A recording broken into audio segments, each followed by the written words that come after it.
University of Illinois Extension's Todd Gleason. It's Martin Luther King Jr. holiday in the United States. I thought I'd take you through some of the chronology of Martin Luther's life. He was born, by the way, in 1929 on the 15th day to the Reverend and Mrs. Martin Luther King Sr. in Atlanta, Georgia. He graduated in 1944 from Booker T. Washington High School and was admitted to Morehouse College at age 15. He was ordained a Baptist minister February the 25th of 1948, just 19 years of age. In 1955, King received his doctorate in systematic theology from Boston University. That was on June 5th, and he joined a bus boycott after Rosa Parks was arrested on December the 1st. On December the 5th, he was elected president of the Montgomery Improvement Association, making him the official spokesperson for the boycott. On November the 13th of 1956, the Supreme Court ruled that bus segregation was illegal.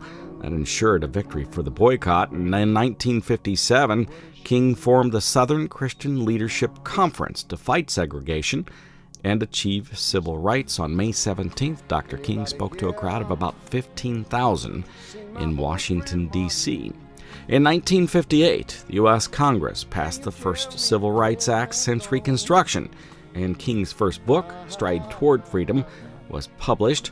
On a speaking tour, Martin Luther King Jr. was nearly killed when he was stabbed by an assailant in Harlem. In 1959, King visited India to study Mohandas Gandhi's philosophy of nonviolence, and he resigned from pastoring the Dexter Avenue Baptist Church to concentrate on civil rights full-time. He moved to Atlanta to direct the activities of the Southern Christian Leadership Conference.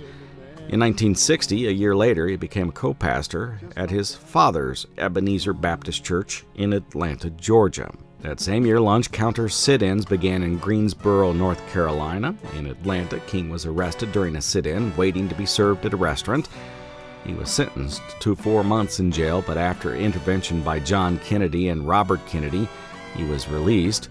In 1963, on Good Friday, April the 12th, King was arrested by Police Commissioner Eugene Bull Connor for demonstrating without a permit.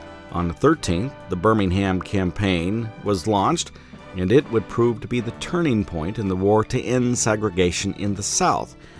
During the 11 days he spent in jail, Martin Luther King wrote his famous Letter from Birmingham Jail. On June 23rd of 1963, Martin Luther King led 125,000 people on a freedom walk in Detroit. The March on Washington was held August the 28th and remains the largest civil rights demonstration in history, with more than 200,000 people in attendance.